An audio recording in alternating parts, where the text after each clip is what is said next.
اچھا، میرا next question یہ ہے کہ جو اس وقت ہمارے پاس قرآن مجید موجود ہے، یہ بتائیں کیا وہ اپنی اصلی حالت میں ہے یا نہیں؟ تو آپ کے روایات میں جو متواتر ہے وہ وہی ہے کہ اصلی قرآن کو یہ بکری کھا گئی نا. ابھی وینسڈے کو اسی مسئلے پر میرا مناظرہ ہے نا آپ کے وہ شیخ صاحب سے، حافظ سعید صاحب سے، ذیشان سعید ہے، پتہ نہیں کیا نام ہے، اس کو آپ دیکھ لینا، اس میں تفصیل آ جائے گا. ذیشان صاحب جی. ٹھیک ہے. اچھا، یہ ہے کہ جو قرآن مجید ہے اس میں جو صحابہ کرام ہے ان کو یعنی کہ رضی اللہ تعالیٰ عنہ، مطلب اس طرح کی آیت ہے سورۃ البینہ میں، آئی تھنک اسی میں ہے.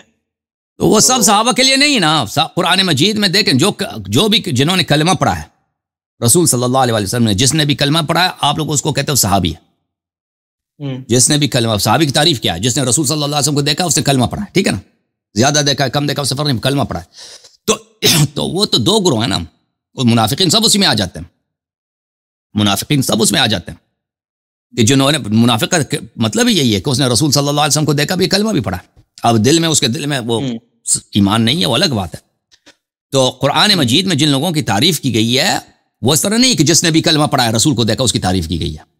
اس کی تعریف کی گئی ہے جو منافق نہیں تھا، کلمہ بھی پڑھا ہے، صادق القول بھی ہے، مخلص بھی ہے، اور رسول صلی اللہ علیہ وسلم کا فداکار بھی ہے، ان کی تعریف کی گئی ہے. اور سب صحابہ وہ نہیں تھے، کیونکہ صحابی کی تعریف یہ نہیں ہے کہ جو پیغمبر کو دیکھے بھی، کلمہ بھی پڑھے اور وہ منافق نہ ہو، یہ اس کی تعریف میں شامل نہیں ہے. تعریف صرف یہ کلمہ پیغمبر کو دیکھو اور کلمہ پڑھے، اسلام لائے، ٹھیک ہے نا. تو یہ تو سب منافق، اس میں شک ہی نہیں کہ منافق سب مسلمان تھے، منافقین سب مسلمان تھے. تو قرآن مجید میں آیات بری پڑی ہیں، بہت زیادہ آیات ہیں منافقین کے مذمت میں. وہ منافقین سب صحابت ہیں، سب صحابت ہیں منافقین، مدینے میں رہنے والے لوگ تھے، رسول صلی اللہ علیہ وسلم کے ساتھ تھے وہ سب. جی ہاں. تو یہ ہے کہ یہ بتائیے کہ جو ہمارے شیعہ حضرات ہیں تو وہ مطلب ہاتھ چھوڑ کے کیوں نماز پڑھتے ہیں؟ کوئی اس کا حوالہ ہے صحیح بخاری یا صحیح مسلم سے؟ دیکھیں یہ کوئی بخاری مسلم میں کوئی حدیث نہیں ہے کہ رسول صلی اللہ علیہ وسلم ہاتھ باندھ کے نماز پڑھتے تھے. کوئی حدیث نہیں ہے، کوئی ایک بھی صحیح حدیث نہیں ہے بخاری مسلم میں ہاتھ باندھ کے نماز پڑھتے تھے نا. جتنی بھی احادیث ہیں ان کے نماز پڑھنے کی وہ یہ ہے کہ اس میں ہاتھ باندھنے کا ذکر نہیں ہے. اس میں یہی ہے کہ وہ اللہ اکبر کہہ دو پھر اپنے ہاتھ گرا دو، ہاتھ باندھنا نہیں ہے، ٹھیک ہے نا. آپ ایک بھی حدیث صحیح آپ کو نہیں ملے گا کہ رسول صلی اللہ علیہ وسلم نے ہاتھ باندھ کے نماز پڑھی. بخاری میں یہ ہے کہ ایک صحابی کہتے ہیں کہ ہمیں حکم ملتا تھا کہ ہم ہاتھ باندھ لیں، کہ وہ نہیں کہتا کہ پیغمبر نے بولا، ہمیں حکم ملتا تھا. اب یہ حکم ملتا تھا کب ملتا تھا؟ مثلا عثمان کے زمانے میں تھا، خلیفہ ثانی کے زمانے میں تھا، ٹھیک ہے نا. تو اہل بیت اطہار علیہم الصلوۃ والسلام نے بہت ہی وضاحت کے ساتھ فرمایا کہ ہاتھ نہ باندھا کرو، یہ مجوس کی سنت ہے، یہ مجوسیوں کی رواج ہے. جی ہاں.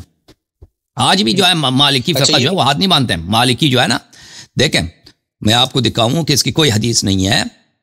امام مالک اس مسئلے میں کیا فرماتے ہیں؟ وہ کہتے ہیں یہ سنت ہی نہیں ہے.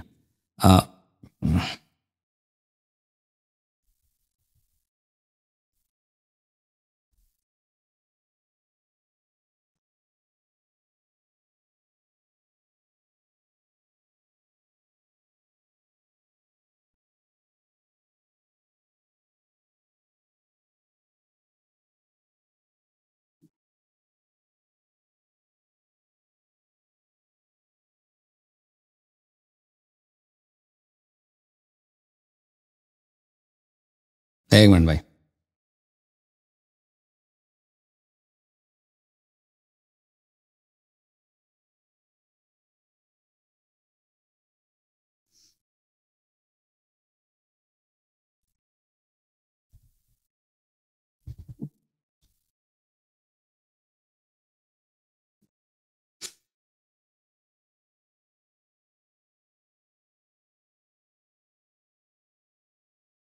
یہ دیکھیں موطا امام مالک ہے. ایک منٹ بھائی.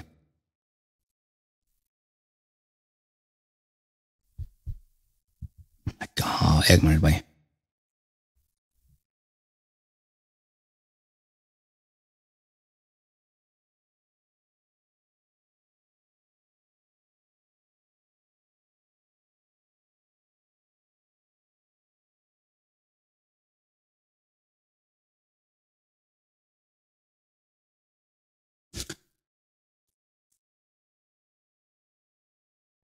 ملاحظہ کریں، یہ المدونۃ الکبریٰ ہے لابن رشد. مدونۃ الکبریٰ خود مالک ابن انس کیا، اس کے ساتھ مقدمات ابن رشد بھی ہے. مالک ابن انس کی اپنی کتاب ہے مدونۃ الکبریٰ، چاپ دار الکتب العلمیہ، کتاب چھپی ہے سن 1994 میں. الاعتماد فی الصلاۃ والاتکاء وضع الید علی الید، نماز میں ٹیک لگا دینا اور ایک ہاتھ کو دوسرے ہاتھ پہ رکھنا. وقال مالک ابن انس جو مدینے کا رہنے والا تھا، ابو حنیفہ عراق کا رہنے والا تھا، مالک مدینے کا آدمی ہے اور وہ مجتہد ہے، فقیہ ہے جو مدینے کا، وہ محدثین کے بیچ میں پلا بڑا ہے. مالک نے کہا فی وضع الیمنى علی الیسرى فی الصلاۃ، کہ انسان دائیں ہاتھ کو بائیں ہاتھ پہ اس طرح رکھ دینا نماز میں. قال لا اعرف ذلك فی الفریضہ، کہتا ہے فریضہ میں تو اس کی کچھ بھی سنت نہیں ہے. وکان یکرہ، اور کہتا تھا کہ اس کو نہیں کرنی چاہیے، ہاتھ پہ ہاتھ نہیں رکھنی چاہیے فرائض میں. کہتا تھا نوافل میں اذا طال القیام فلا باس بذلك يعين به نفسه، کہتا ہے نوافل میں سنت نماز میں اگر کوئی شخص مثلا نماز بہت طویل ہو جائے، لمبی ہو جائے، تو وہ تک جائے، وہ اپنی تھکاوٹ دور کرنے کے لیے ہاتھ ادھر رکھ دے تو کوئی اس میں کوئی جائز ہے، وہ جائز ہے، نہیں کہتا تھا کہ سنت ہے، کوئی کر دے تو صحیح ہے. ملاحظہ کر اگر یہ اس طرح کی کوئی حدیث ہوتی، اگر کوئی، میں نے عرض کیا نا کہ کوئی حدیث ہے نہیں اس کا ہاتھ پہ ہاتھ رکھ کے نماز پڑھنے کی کوئی حدیث نہیں ہے. اس طرح نہیں کہتا تھا یہ کہ یہ نہیں کرنی چاہیے، یہ فریضے میں ہے نہیں. یہ شرح صحیح بخاری ابن بطال کیا، جزء ثانی، صفحہ نمبر 358، ملاحظہ کریں.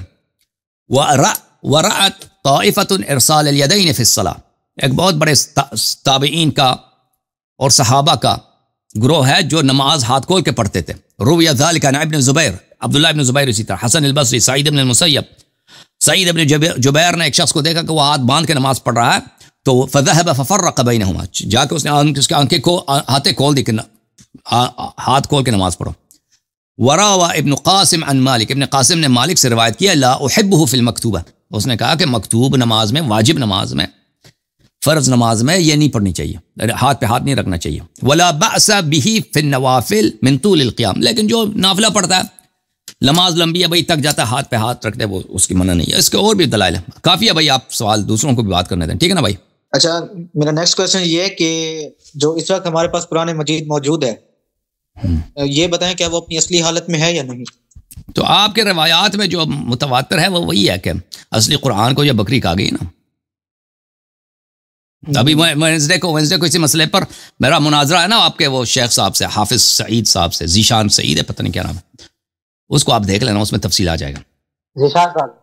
ذیشان صاحب جی، ٹھیک ہے. اچھا، یہ ہے کہ جو قرآن مجید ہے اس میں جو صحابہ کرام ہیں ان کو یعنی کہ رضی اللہ تعالیٰ عنہ، مطلب اس طرح کی آیت ہے سورۃ البینہ میں، آئی تھنک اسی میں ہے. تو وہ سب صحابہ کے لیے نہیں نا، قرآن مجید میں دیکھیں